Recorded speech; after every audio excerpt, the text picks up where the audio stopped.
उपस्थित हुनुभएको सबैमा म ऋषि थापा डाक्टर ग्राहम सोम्स विद्यालयबाट हार्दिक अभिवादन टक्राउँदछु। आज मैले हाम्रो समाजको एउटा सेल्फी खिचेर ल्याएकी छु, स्वीकार्नुहोला। मेरो कविताको शीर्षक छ हाम्रो समाजको सेल्फी। हाम्रो समाजको सेल्फी। मेरो गाउँको दिन भालेको डाकबाट होइन, मोबाइल फोनको अलार्मबाट 9 बजे सुरु हुन्छ। मेरो गाउँको दिन भालेको डाकबाट होइन, मोबाइल फोनको अलार्मबाट 9 बजे सुरु हुन्छ।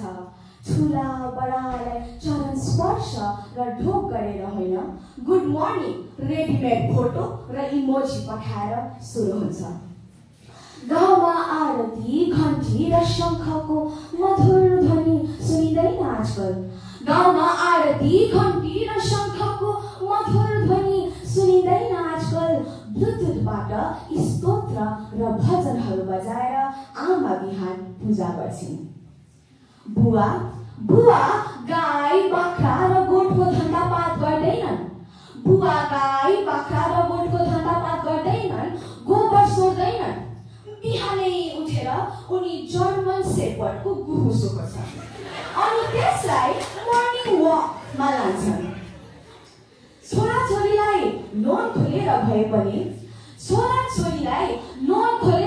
पनि स्मार्टफोन किनिदिनु परेको छ। खाइ नपाई घरमा वाइफाई जोडिदिनु परेको छ। काममा ठेली खाँदेर छोरी ट्युसन भनेर पबतिर जान्छन्। घरमा पाकेको रोटी नखाई छोरो सधैँ रातो पिरो हुने गोटी खान्छन्। छोरो सधैँ रातो पिरो हुने गोटी खान्छन्। विद्यार्थीहरू ह्यान्डबुक होइन फेसबुक पढ्छन्। साहित्य र व्याकरण होइन, इन्स्टाग्राम बुझ्छन्। कुच्नु त परको कुरा विद्यार्थीलाई आजकल गाली मात्र गरे गुरुले टर्चर र हेरेसमेन्टको मुद्दा पाउँछन्। बडो नौजागरणको दिन आएको छ हजुर मेरो गाउँमा।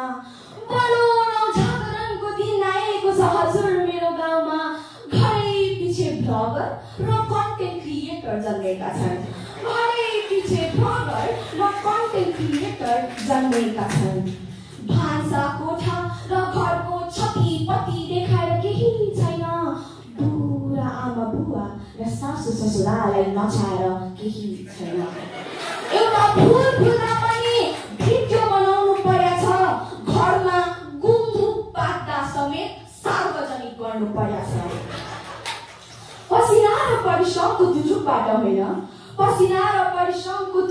होइन, फोन र फेसबुकबाट पैसा कमाउने जोड छ। छोराछोरी घरको काम मारो गोली, आमाहरूमा रिल्स बनाउने होड छ। उमेर पुगेकाहरू पनि यङ भन्दा कहाँ कम अनलाइन रहन्छन् हरदम। जति बुढी उति उडी भने जस्तो अथवा जति बुढा उति तरुणीकै कुरा भने जस्तो। सेकै फुलेको कपालमा मेहन्दी खसेर बुढा हुनै मान्दैन। ब्युटी पार्लरमा छिप्पिएको गाला तान्नै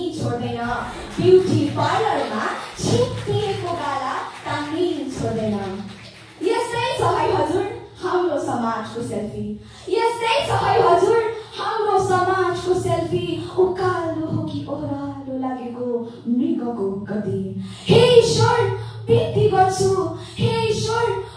गर्छु एउटा कुरा मानिदेऊ न।